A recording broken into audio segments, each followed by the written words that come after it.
This story is based on true events. The names of characters and cities have been changed for confidentiality purposes. Lily Bennett was a small, seemingly innocent child, no different from any other 5-year-old in her sleepy Florida town. She had wide, unblinking blue eyes that were often filled with wonder, the kind of eyes that made everyone who looked into them think of innocence, purity, and the untainted world of childhood. Her hair was a mass of unruly, curly brown locks, often left unkempt, framing a face that, for the most part, exuded warmth and curiosity. Her small frame, clad in colorful dresses or pastel shirts and shorts, was always the picture of youthful exuberance. The other children at Sunshine Daycare, and even the adults around her, adored her. Lily was a well-behaved little girl who always had a smile for everyone. But behind that wide-eyed innocence, something much darker was slowly taking root. The daycare had been a second home for Lily, a place where she spent her weekdays while her mother, Claire, worked long hours at a local diner. It was a warm, cheerful environment, filled with toys, colorful walls, and the soft hum of children's laughter. The staff were kind and attentive, and Lily, though shy and reserved, seemed to settle into the rhythm of the daycare routine without difficulty. She would color pictures, sing along to songs, and play with the other kids during recess. She appeared to be a model student, quiet, polite, and friendly. But as time went on, subtle signs began to emerge that something was not quite right. Lily's interactions with the other children were often oddly detached. She did not seem to care for group games the way the other kids did. While they would play tag or dress up in the corner, Lily would sit off to the side, her eyes following the others with a strange intensity. She did not join in their laughter or chime in during their conversations. Instead, she spent long moments staring at the other children with an unnerving focus, as though she were watching them under a microscope, examining them, learning from them. Occasionally, she would say something to another child, her words coming out in a soft, almost eerie tone. "You don't want to play with that toy," she once told Timmy, a boy from her class. "It's broken. You'll get hurt." Timmy, a typically fearless child, laughed it off at first. But as the days passed, he grew uneasy. He began to notice that Lily's eyes never left him, even when she was not speaking. There was a stillness to her presence, a silence that filled the space around her. Other children began to shy away from her, sensing that there was something different about Lily, a quiet, unsettling energy that seemed to hum beneath the surface of her sweet exterior.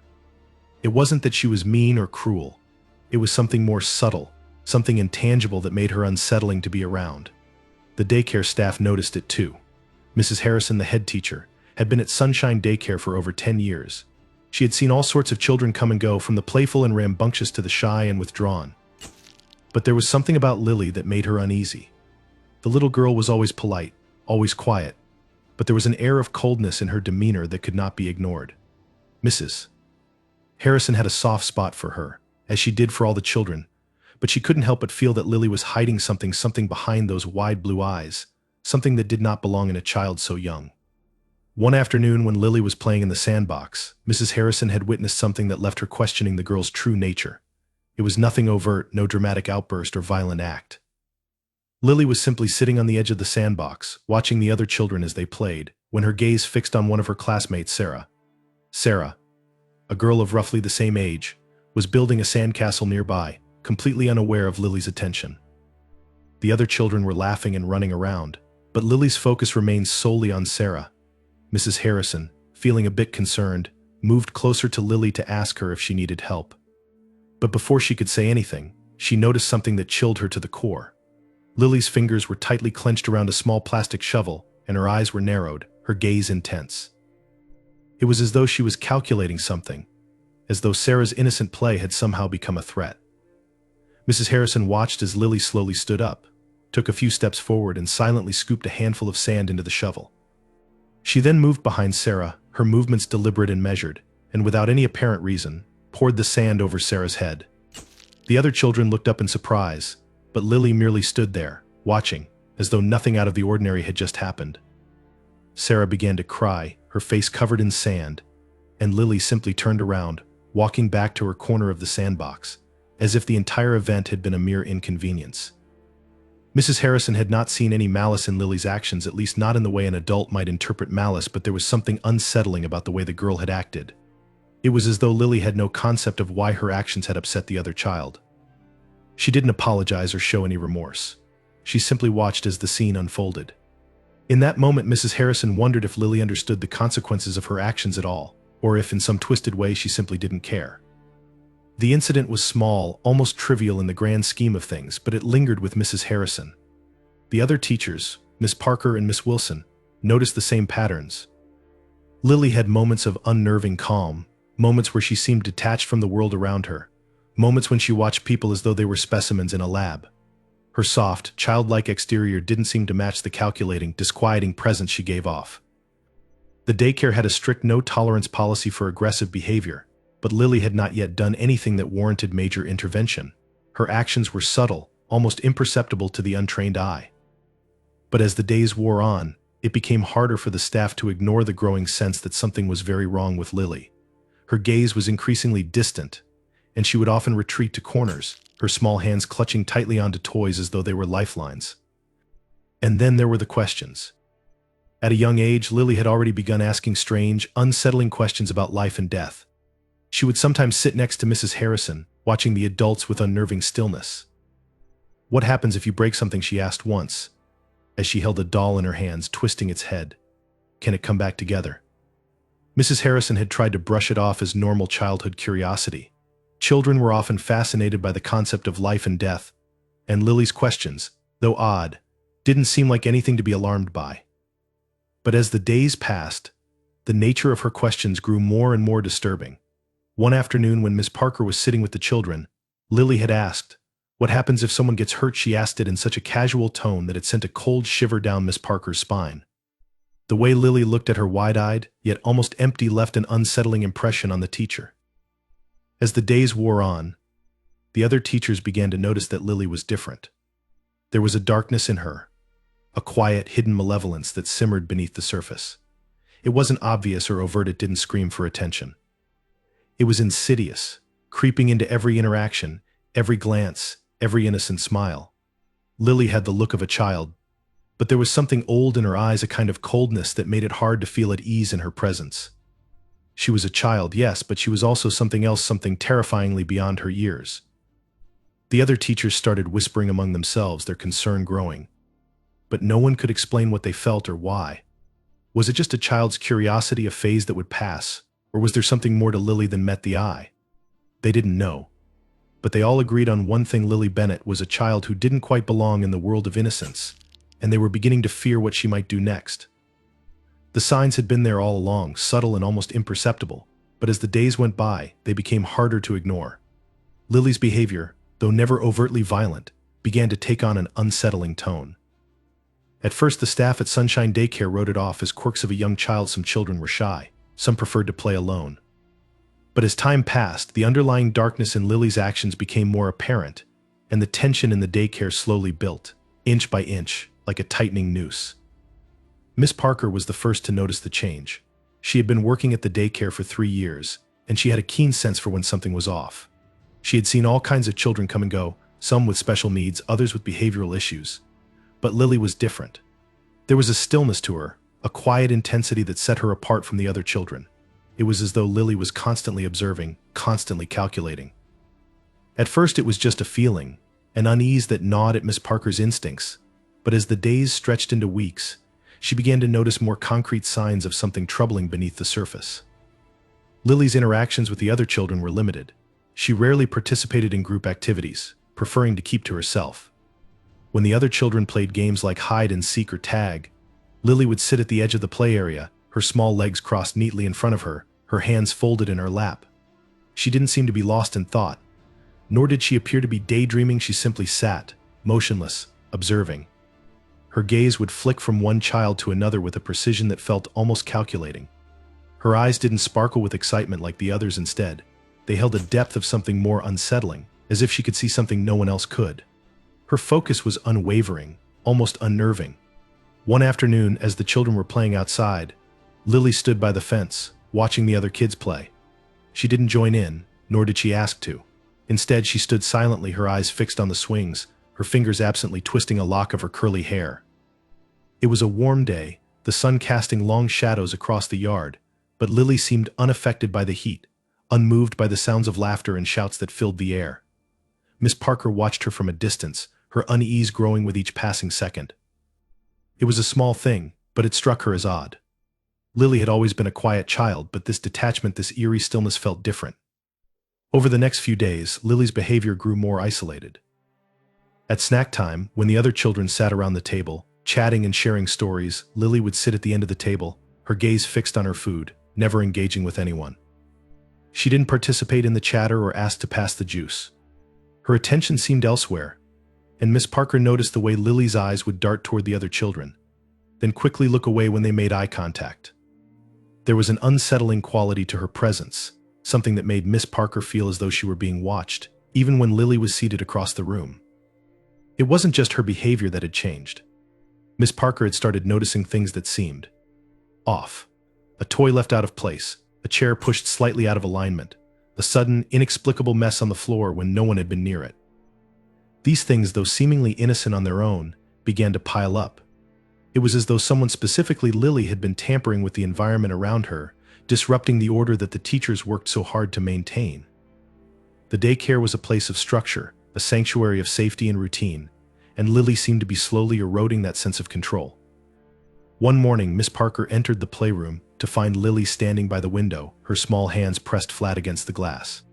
The other children were seated at the craft table, working on their coloring pages, but Lily was alone, her back to the room. Miss Parker approached her slowly, her footsteps muffled on the carpet, but Lily didn't turn around. It was as though she hadn't heard her approach at all. As Miss Parker reached out to place a gentle hand on Lily's shoulder, the little girl finally spoke, her voice low and distant. "I like watching them," she said, her eyes fixed on the playground outside. Miss Parker had thought little of the comment at the time, assuming it was just another curious observation from a child who didn't quite understand the world. But later that day, she couldn't shake the feeling that something had shifted. Lily wasn't just observing, she was calculating. There was a coldness in her gaze that Miss Parker couldn't ignore, a hint of something darker just beneath the surface. It wasn't just the way Lily watched the other children, it was the way she looked at the world itself. The other teachers began to notice the subtle signs as well. Mrs. Harrison, the head teacher, had always been the calm presence in the daycare, the one who kept everything running smoothly. But even she couldn't deny that something was wrong. Lily's behavior was strange, yes, but it was also the way she had started to manipulate her environment. Mrs. Harrison had watched Lily walk into the room, calmly pick up a doll, and with no apparent reason, snap its arm off. The other children had been playing nearby, completely unaware of what had happened, but Mrs. Harrison saw it clearly. It wasn't a fit of anger, nor was it an accident. Lily had simply picked up the doll, looked at it for a moment, then broken it without any emotion. The same thing happened with the blocks. Lily would carefully stack them, one on top of the other, until they reached an impressive height. But just as quickly as she had built the tower, she would push it over with a single swipe of her hand, her face blank, as though she had no attachment to the creation she had made. The other children would gasp and run to rebuild, but Lily would stand there, watching them with her unblinking eyes. She didn't show any interest in the outcome of her actions.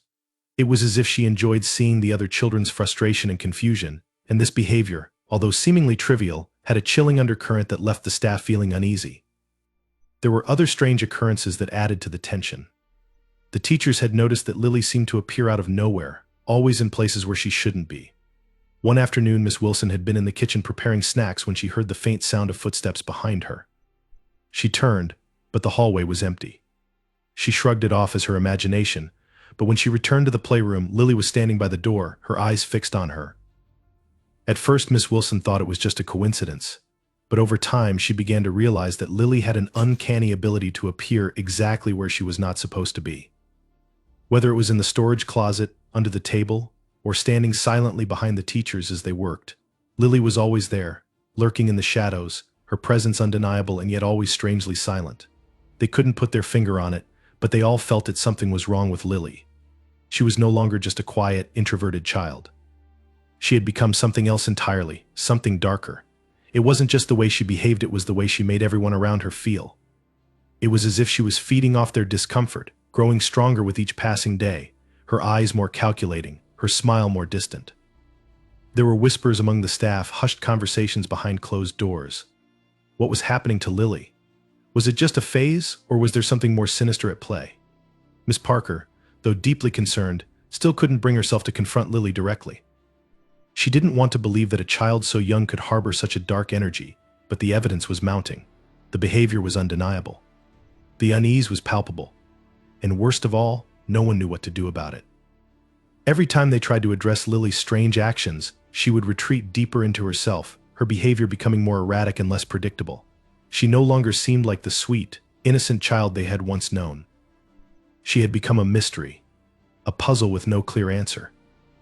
And as the days stretched on, the teachers began to realize that they were in the presence of something they couldn't understand, a darkness that had no name, a force that no one could control. The tension continued to build, and it was only a matter of time before something would snap, but no one could have predicted what would happen next. The final straw came quietly, almost imperceptibly, as though it had always been there, lurking beneath the surface. It wasn't a sudden burst of violence or an explosive tantrum. It was instead a slow, inevitable unraveling, the culmination of months of unsettling behavior and strange occurrences. And when it finally happened, it shattered the fragile calm that had once existed in the daycare, sending ripples of horror through the staff, parents, and children alike. For weeks, Lily had been growing more distant. She no longer interacted with the other children, choosing instead to sit alone during playtime, her eyes fixed on things only she could see. She didn't seem to be bothered by the absence of other children's company. In fact, it was as though she preferred it. Her once colorful imagination had turned inward, and she seemed to retreat further and further into herself, a small, cold figure that seemed disconnected from the world around her. The other children avoided her, sensing that there was something off, something that made them uncomfortable, and so they did not approach her. The staff, however, could no longer ignore the mounting tension.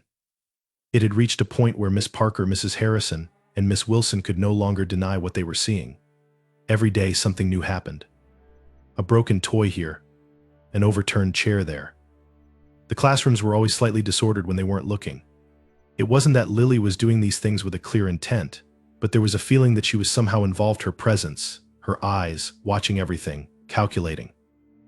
The room felt colder when she was there, as though the air itself had thickened, become heavier. She didn't speak much anymore, and when she did, her words were cryptic and unnerving. One afternoon, a particularly hot summer day, the daycare had planned a special craft activity. The children were to decorate small picture frames with glitter and stickers, something simple and fun. The room was filled with the sound of children's laughter and the shuffling of crayons and markers. The atmosphere was light, and for a moment it almost felt like things had returned to normal, that the unsettling energy around Lily had dissipated. But it didn't last. As the other children sat at the tables, giggling and comparing their decorated frames, Lily sat at the corner of the room, her legs crossed neatly beneath her, her hands resting in her lap.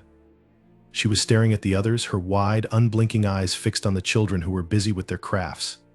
At first, no one paid her any mind. They had grown used to her being distant, withdrawn. But Miss Parker couldn't shake the feeling that something was about to happen, something that would break the fragile balance they had managed to maintain. It happened when Sarah, a girl who had always been bright and cheerful, stood up to get more stickers. Lily's gaze never left her. The room fell eerily silent for a brief moment, as if the air had thickened, and then, without any warning, Lily stood up and walked over to Sarah's craft table. She didn't speak a word, but her presence was unsettling. She was so small, her voice barely audible when she finally broke the silence, saying something that was almost inaudible. Sarah, who was reaching for the stickers, glanced over at Lily, unsure of what was going on. Then it happened. Lily's small hand shot out with a speed that seemed unnatural for a child her size, grabbing Sarah's arm tightly. The other children gasped, their eyes wide with shock as they watched the scene unfold in front of them. Lily's grip was firm, almost as though she were trying to hold Sarah still, to prevent her from moving. Sarah tried to pull away, her small face scrunching in confusion and fear. But Lily's grip tightened, her fingers digging into Sarah's skin. For a moment, there was complete stillness in the room, the children staring, unable to comprehend what was happening. Miss Parker rushed over to them, her heart pounding in her chest. She pulled Lily away, her hand wrapping around the little girl's wrist with more force than she had intended. But as she did, she saw Lily's face, a face that had never looked so cold, so devoid of any emotion. There was no panic, no fear in Lily's eyes. There was only an eerie calm, an emptiness. She stared up at Miss Parker with those wide, unblinking eyes, as if she had just done something as ordinary as tying her shoes. "What are you doing?" Miss Parker demanded, her voice trembling as she tried to steady herself. Lily didn't respond. She simply stood there, her tiny body stiff with the same rigid, unnatural stillness that had defined her in recent weeks. It was as though she was completely disconnected from the world around her, locked in a reality that no one else could see. Miss Parker led Lily to a quiet corner, away from the other children, trying to make sense of what had just happened. But Lily's behavior didn't stop there. Over the next few days, the incidents escalated. Small things at first, more toys breaking, more messes appearing without explanation, more silence in the corners where Lily would sit, watching. She seemed to grow colder, more unapproachable, her eyes never leaving the other children, her small form always hovering on the edge of their play, as though she were waiting for something. And the other children were beginning to fear her. They no longer played near her, and whenever Lily entered a room, the energy shifted. It was as though she was the calm before the storm, and the storm, everyone felt, was coming. The staff knew they had to act. It wasn't just the broken toys or the eerie stillness in Lily's gaze, it was the way the other children were starting to react to her. They were scared. They were avoiding her. They no longer wanted to be near her, and that fear was beginning to seep into the adults as well. They had to do something before it got worse. That night, after the daycare had closed for the evening, the teachers gathered together to discuss what had been happening. They were all on edge, their nerves frayed by the mounting tension of the past few weeks. Miss Parker had been the most vocal about her concerns, her suspicions that Lily wasn't just a quiet child, but that something much darker was at play. Mrs. Harrison, though calm and measured as always, could not shake the unease that had settled over her, like a dark cloud. "We can't keep ignoring this," Miss Parker had said, her voice low, filled with concern. "There's something wrong with her, something we don't understand. We need to talk to the parents. No, we need to do more than that. We need to tell someone." But Mrs. Harrison had hesitated. She wasn't sure what to do. They had tried to work with Lily, to give her the space she needed, but now it was clear that something was very wrong. Still, it was hard to accept that a 5-year-old child could harbor such malevolent energy. The next day, the tension broke in the worst possible way. Lily, calm as ever, had once again isolated herself from the other children, sitting quietly in the corner of the playroom. But this time, something shifted in the air. There was a disturbance, a strange electrical buzz, like the air had suddenly thickened with some unspoken pressure. It was as though the entire room held its breath, waiting for something to happen. And then, without warning, Lily stood up, with the same chilling stillness that had come to define her.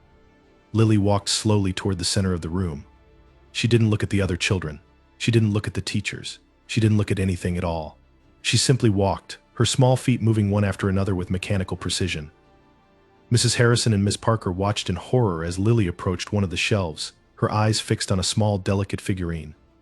It was one of the prized decorations in the daycare, a porcelain angel, its wings delicately outstretched. Lily's fingers wrapped around the figurine, and without any hesitation she twisted it, snapping the delicate wings clean off. The porcelain shattered, fragments scattering across the floor with a sharp crack. The room fell into a stunned silence. The children, who had been playing, froze. The teachers were paralyzed with disbelief, their hearts pounding in their chests. And in the center of it all stood Lily, her eyes blank and emotionless, her tiny hands now empty, holding only the broken remains of the angel. That was the moment, the final straw. It was the breaking point. The thing they had feared for so long had finally manifested. It was no longer a matter of odd behavior or strange comments. It was real, undeniable, and something deep inside told them that it was only the beginning. The tension in the room snapped and panic set in. The reality of what was happening, what had been happening all along, came crashing down on the teachers, the parents, and the children. And it was then, in that suffocating moment of terror, that everyone knew they were no longer safe. Lily had crossed a line, and no one knew what would come next. The moment the unthinkable act took place, time seemed to stretch into an eternal silence, as though the world around it had held its breath. The daycare, usually filled with the innocent chatter of young children and the gentle hum of everyday activities, became a scene of unimaginable horror in an instant. It was early in the morning, just as the last of the parents were leaving. The sun filtered through the wide windows, casting gentle beams of light across the toys, the books, and the brightly colored walls. Everything seemed normal on the surface, calm, serene, almost idyllic. The children were settling in for their usual routines, gathering in small groups to play, or to sit in quiet corners with picture books. The teachers were moving through the rooms, making sure everyone was engaged, that no child was left behind, that no one was in need of help. But Lily, the quiet, withdrawn child, was not in her usual corner today. She was not at the table with the other children, nor was she playing with her favorite blocks. Instead, she stood at the back of the room, staring at the door. The same door that everyone walked in and out of without a second thought. But for Lily, it was the gateway to something else, a place where boundaries no longer existed, where the rules of the world she once knew had no bearing. Her eyes were blank, as though she was somewhere else, seeing something no one else could understand. Miss Parker was nearby, her back turned as she assisted another child with their drawing. She didn't notice Lily's sudden shift, didn't notice the coldness that filled the room as the small girl began to move. But then the temperature in the room seemed to drop, and the light coming through the windows appeared to dim, as if the sun itself had been obscured by some unseen force. There was an unease in the air that the teachers had grown all too familiar with, a subtle weight that had been creeping up for weeks, growing heavier and heavier with each passing day. The first sound was faint, almost imperceptible, but sharp enough to make Miss Parker pause. It was the scraping of metal against wood. A small, high-pitched sound that made her blood run cold. She turned around just in time to see Lily holding something in her hands. The gleam of steel flashed in the soft morning light. The sight was surreal. Lily, no taller than a yardstick, with her disheveled blonde hair and wide, unblinking eyes, stood calmly in the center of the room. In her small hands was a knife, a kitchen knife, far too large for her tiny frame, but in her grip it seemed to belong there. It was held not with trembling fear, but with an eerie sense of purpose. Her fingers were wrapped around the handle tightly, her small knuckles turning white. There was no hesitation, no second of doubt. Miss Parker froze, her eyes locked on the small girl, unable to move, unable to process the horror unfolding in front of her. She saw Lily's face, the same face that had always seemed distant and withdrawn, but now it was unreadable. There was no emotion in her expression, no joy, no anger. It was just blank, cold. And then it happened. Lily moved quickly, almost too quickly for Miss Parker to react. She didn't scream. She didn't shout. There was no warning. With the precision of someone who had been planning this moment for far longer than anyone could have imagined, she lunged at Miss Parker, slashing the knife through the air.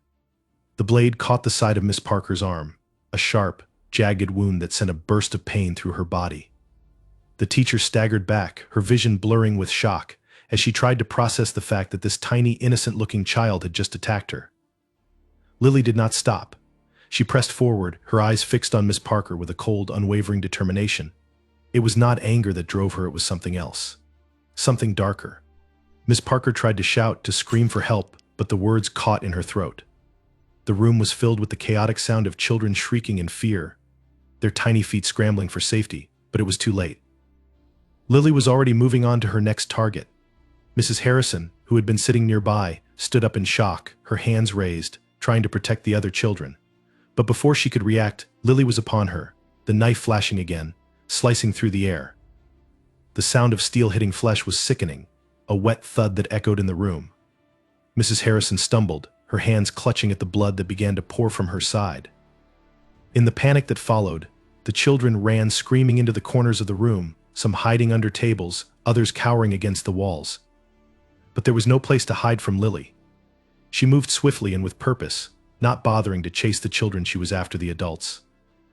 Miss Wilson, who had been closest to the door, tried to flee, but Lily was faster.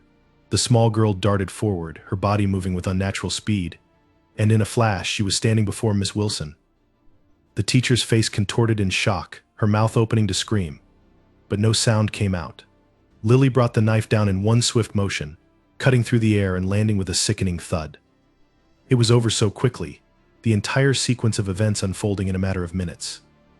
The daycare, once a place of laughter and warmth, had become a scene of carnage. Blood stained the walls, the floor, the toys. The once bright and colorful room now looked like something out of a nightmare, and at the center of it all stood Lily, her small body covered in the remnants of the horror she had just unleashed. Her hands, though small, were slick with blood. Her face remained unchanged, as though nothing had happened. The other children, traumatized beyond comprehension, huddled together in the far corners of the room, their eyes wide and filled with terror. They didn't know what had happened. They couldn't understand why this was happening. All they knew was that they were in the presence of something dark, something that didn't belong in the world of children, something that had taken the lives of their caregivers without a shred of remorse. And then, just as suddenly as it had begun, Lily stopped. She looked around, as though seeing the destruction for the first time. Her gaze lingered on the lifeless bodies of her teachers, and then, slowly, she lowered the knife. Her small body trembled for the first time, not with fear, but with something else, something that looked like relief. It was as if she had been carrying the weight of an unspoken burden for too long, and now, with the act complete, she felt lighter. Her eyes wandered to the children, who were watching her in frozen horror. She tilted her head slightly, as if considering them for the first time, before turning and walking to the door, leaving the chaos behind her. She didn't run. She didn't hurry. She simply walked, her tiny feet echoing in the silent room, until she was gone. By the time the first responders arrived, it was too late. The daycare was a crime scene. The bloodied bodies of the teachers sprawled across the floor.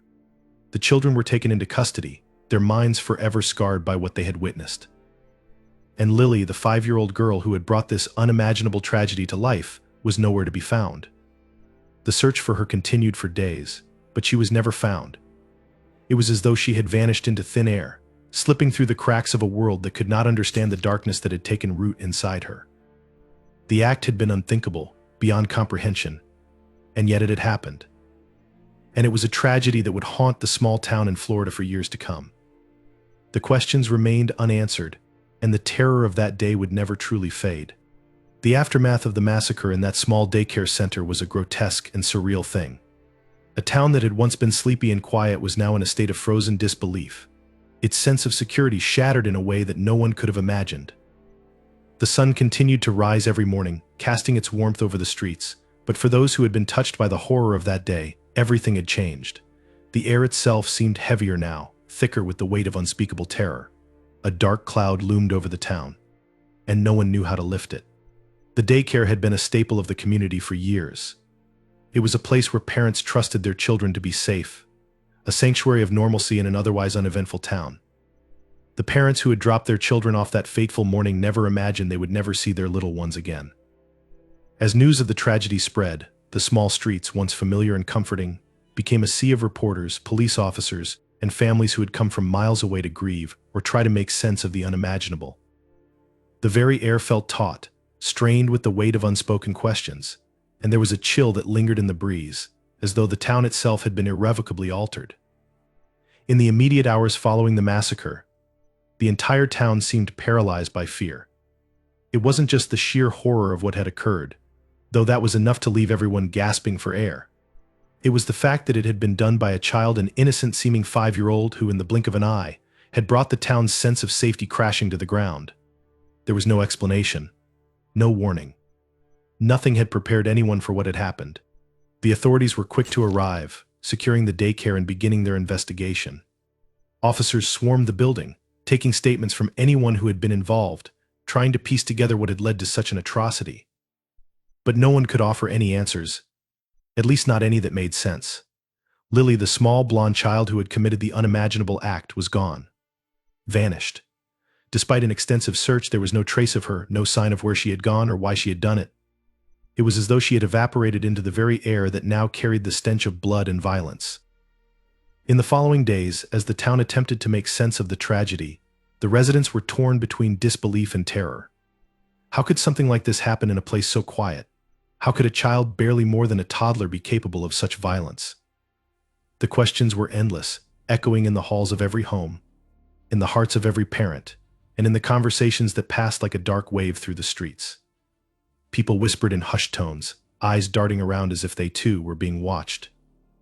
No one could escape the feeling that the world had tilted on its axis, and that nothing would ever be the same again. Families who had once lived without fear now found themselves locking their doors, checking their windows, and glancing over their shoulders when they went to the store.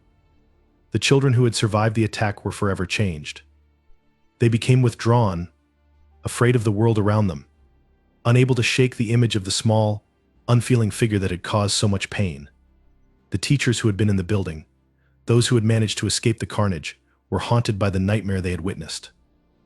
They could not stop replaying the image of Lily, the innocent, wide-eyed child, standing in the middle of the chaos, her hands slick with blood, her face still as a mask. The media frenzy that followed only added to the sense of unease. News crews from all over the country descended upon the town, eager to cover the story, to put a name to the horror. Reporters camped outside the daycare, setting up cameras and microphones, trying to catch the smallest scrap of information that could explain what had happened. They spoke of a monster in disguise, a 5-year-old girl who had killed 4 adults without remorse, without reason. They speculated on the psychological factors, asking if there were warning signs that had been missed, if Lily had been abused or neglected. But in their rush to understand the why, they only deepened the town's collective confusion. The truth, as it often is in the wake of such horrors, was more elusive than anyone could have imagined. For the parents of the children who had survived the massacre, the grief was unfathomable. Their children, once filled with innocence and joy, were now carrying a burden that no child should ever have to bear. The survivors were traumatized in ways that even adults could not comprehend. Many of them would never be the same. Some of the children, in the days following the event, tried to speak about what they had seen, but their words were incoherent, lost in the chaos of their own minds. The images of blood, of death, of the stillness of the teachers who had fallen before them, would be forever seared into their memories. But there were also those who said nothing at all, who withdrew into themselves and became shells of who they had been. The daycare, which had once been a place of warmth and comfort, would be a memory that none of them could escape. The families of the teachers, Miss Parker, Mrs. Harrison, and Miss Wilson, were left in shock, their lives torn apart by the senseless violence that had taken their loved ones. They tried to make sense of what had happened, to understand what had driven Lily to commit such an act. Was it a crime of opportunity, a random explosion of violence, or was there something more sinister at play? As they tried to grapple with their grief, the media and the authorities had no answers to offer, and the community was left to mourn in silence. In the weeks that followed, the town tried to return to some semblance of normality, but the scars were deep. The daycare, once a bustling center of childhood innocence, was closed indefinitely. The windows that had once been filled with the laughter of children were now boarded up, their cheerful colors dulled by the grief that hung like a heavy fog over the building. The police investigation continued, but no new leads surfaced. It was as if Lily had vanished into thin air, and the town was left to question whether they would ever have answers. And then, just when it seemed like the town might begin to recover, the rumors started. Whispered voices spoke of a dark figure spotted in the woods near the daycare, of strange sightings at night, of fleeting glimpses of a small, blonde-haired child walking alone.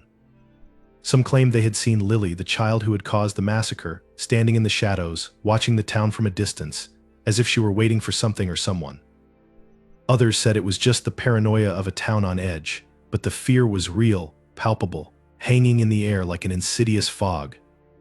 As the years went by, the town was never quite the same. It had been changed forever by the violence that had ripped through its heart, leaving deep emotional wounds that would never fully heal. The families of the victims, those who had lost their loved ones in the blink of an eye, would carry their grief with them always.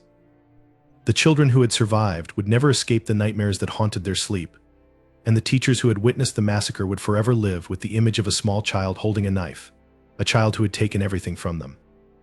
The town, in its search for answers, was left with none. It had been scarred in ways that time could never erase. The horrors of that day remained fresh in the memories of those who had been there, and the legend of Lily, the 5-year-old killer, would forever be whispered in the dark corners of the town. A small, innocent child who had done the unthinkable, leaving a town forever marked by the violence of a single moment. And as the years passed, the question remained unanswered: why? What had turned a 5-year-old child into a creature of such unfeeling terror? And would the town ever be able to move on from the nightmare she had left behind? In the end, the only thing that was certain was that nothing would ever be the same again. The town was forever changed.